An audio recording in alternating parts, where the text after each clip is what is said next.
Bonjour à tous. Aujourd'hui, nous allons parler d'une technique appelée écriture thérapeutique. Vous découvrirez en quoi consiste cette technique, comment la pratiquer, s'il y a des avantages et des contre-indications. Nous allons tout couvrir ici, maintenant. Alors, commençons par parler un peu de l'origine de cette technique, n'est-ce pas? Comment cette technique appelée écriture thérapeutique a-t-elle émergé? Cette technique provient d'un chercheur nommé James W. Pennebaker, qui en 1980 a réuni deux groupes de personnes et leur a demandé d'écrire sur elles-mêmes pendant 15 minutes chacune, sans pause et sans se soucier de la grammaire ou de l'orthographe. Un groupe écrirait sur ses propres sentiments, émotions et pensées. L'autre groupe avait pour tâche d'écrire sur quelque chose qui s'était produit dans le passé, comme un traumatisme, de manière rationnelle et détachée, sans exprimer d'émotions et en se concentrant sur la description plutôt que sur les émotions. En d'autres termes, ils fourniraient des descriptions froides et rationnelles et n'exprimeraient pas ce qu'ils ressentaient. On a découvert que le groupe qui écrivait sur ses sentiments, émotions et pensées consultait moins de médecins au cours des mois suivants et rapportait que c'était une excellente méthode pour accéder et faire face aux émotions. Cela contrastait avec l'autre groupe, qui recevait des instructions pour écrire de manière froide et rationnelle. C'est ainsi qu'est née l'idée de l'écriture thérapeutique. Maintenant, parlons un peu des avantages possibles de l'écriture thérapeutique. L'écriture thérapeutique consiste à écrire pour vous-même et à propos de vous-même. Personne n'a besoin de lire ce que vous avez écrit pour que vous en tiriez des bénéfices. Vous pouvez partager ce que vous avez écrit avec quelqu'un d'autre si vous le souhaitez, mais ce n'est pas nécessaire. Vous ne perdrez aucun bénéfice si vous écrivez simplement pour vous-même et vous pouvez même déchirer la feuille de papier et la jeter. L'idée est de mieux vous connaître et, éventuellement, d'apprendre à faire face aux situations qui vous perturbent. Donc, asseyez-vous, écrivez, et l'idée principale ici est d'écrire sur du papier avec un stylo, d'accord ? Vous pouvez écrire sur un ordinateur ou sur un téléphone si vous le préférez, mais je vous suggère de le faire sur du papier. L'idée est d'écrire tout ce qui vous passe par la tête.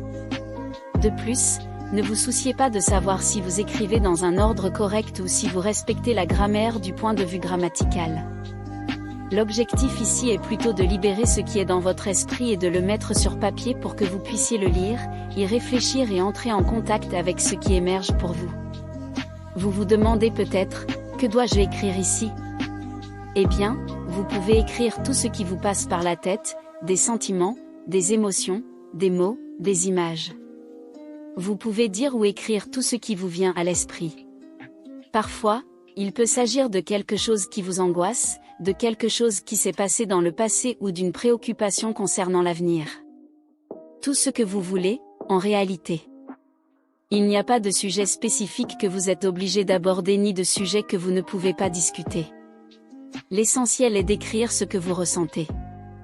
L'idée est de mettre vos émotions sur papier, et éventuellement même de le relire, de le rendre visible devant vous. Le principal avantage de l'écriture thérapeutique est la découverte de soi. Parfois, nos pensées sont très confuses, nous ne comprenons pas complètement ce qui se passe, nous ne voyons même pas les choses de manière claire. Lorsque vous mettez ces émotions en mots, beaucoup de gens disent qu'ils parviennent à mieux comprendre la situation. Ainsi, l'acte d'écrire sur ce qui est confus, d'écrire sur ce que vous ressentez, c'est comme démêler un écheveau de laine, débrouiller la situation et la rendre plus claire et plus facile à comprendre. Et bien sûr, grâce à l'écriture, vous pouvez éventuellement revisiter des situations passées, parler de ce que vous craignez. Souvent, nous évitons de parler de ces choses, mais et si nous pouvions les écrire? Si nous pouvions les lire? Beaucoup de personnes se sentent plus à l'aise pour parler de sujets intimes sur papier, c'est-à-dire en les écrivant. Donc, dans ce sens, vous pouvez utiliser l'écriture thérapeutique, comme son nom l'indique, comme une technique de thérapie, pour ainsi dire. Cependant, je tiens à mentionner certaines situations où vous devez être très prudent avec l'écriture thérapeutique.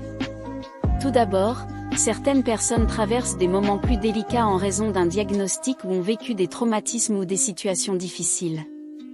C'est délicat, et sans vous connaître ni savoir ce que vous traversez, je suggérerais d'être prudent. Parce qu'en entrant en contact avec tout cela, d'autres symptômes pourraient surgir. Vous pourriez ne pas savoir comment gérer ces émotions. Donc, pour les personnes qui écoutent ce matériel et qui se rendent compte qu'elles ont peut-être vécu ou vivent une situation très délicate, il est possible que l'écriture thérapeutique ne soit pas aussi utile et pourrait même remuer des choses qui devraient être traitées avec un psychologue ou un psychiatre, n'est-ce pas? C'est donc la principale mise en garde. Si, lorsque vous commencez à écrire, vous avez l'impression de sortir de votre corps ou si vous ressentez beaucoup d'anxiété, un grand malaise corporel, peut-être est-il temps d'interrompre cette pratique et éventuellement de consulter un professionnel pour comprendre ce qui se passe. En thérapie, ce que nous faisons avant que la personne n'ait recours à l'écriture thérapeutique, c'est, au sein de la séance elle-même, l'aider à faire face à ses émotions. Nous entraînons donc la personne à acquérir certaines techniques et compétences pour savoir comment gérer l'inconfort émotionnel. Ce matériel n'est donc pas destiné à tout le monde, certaines personnes ne pourront pas pratiquer l'écriture thérapeutique sans avoir d'abord suivi un processus de psychothérapie. Comment ça marche? Eh bien, vous pouvez prendre un cahier spécifique ou un agenda pour écrire. Cela facilitera le démarrage et le maintien de cette habitude. Prenez du papier et un stylo. La deuxième astuce est de choisir un moment calme pour le faire. Si vous vivez avec d'autres personnes ou si vous avez des engagements, les moments de grande agitation à la maison ne sont peut-être pas idéaux. L'idée est que vous puissiez choisir un moment calme où personne ne vous sollicitera, où vous n'aurez aucune autre tâche à accomplir, un moment de soins personnels pour vous concentrer sur vous-même. Est-il important que j'écrive tous les jours? Pas nécessairement, mais les premiers jours, il peut être important de rechercher une certaine constance. Commencez par 3 jours d'affilée. Une autre astuce est de vous libérer de l'écriture standardisée. Vous n'écrivez pas un email à un collègue, vous ne rédigez pas un projet, vous ne travaillez pas, d'accord? Vous écrivez sur vous-même, alors vous pouvez écrire de la manière qui vous convient, car personne d'autre ne lira ce que vous écrivez. Eh bien, une autre chose à prendre en compte est le temps. Combien de temps pouvez-vous écrire et pratiquer cette écriture thérapeutique? La suggestion ici est de 15 à 20 minutes. Il est suggéré que cela ne soit pas moins de ce temps, ni beaucoup plus. Pendant ces 15 ou 20 minutes, n'acceptez pas d'appels téléphoniques, ne parlez pas à d'autres personnes, ne vous connectez pas aux réseaux sociaux. C'est vous, le papier et le stylo. Donc, gardez à l'esprit que cette technique est censée être un soutien, quelque chose de bénéfique pour vous, pas une charge. Tout le monde ne s'adapte pas, tout le monde ne trouve pas cela intéressant, tout le monde ne bénéficie pas de cette pratique, et c'est bien ainsi. Bien sûr, une pratique qui aide beaucoup à se connaître soi-même, c'est la thérapie. Un psychologue vous aide à voir les situations de votre vie sous un autre angle en proposant non seulement des réflexions, mais aussi des activités et des techniques pratiques qui vous rapprocheront de la personne que vous voulez devenir. Si vous souhaitez prendre rendez-vous pour une première consultation avec l'un de nos thérapeutes, il vous suffit de visiter notre site web ou nos réseaux sociaux.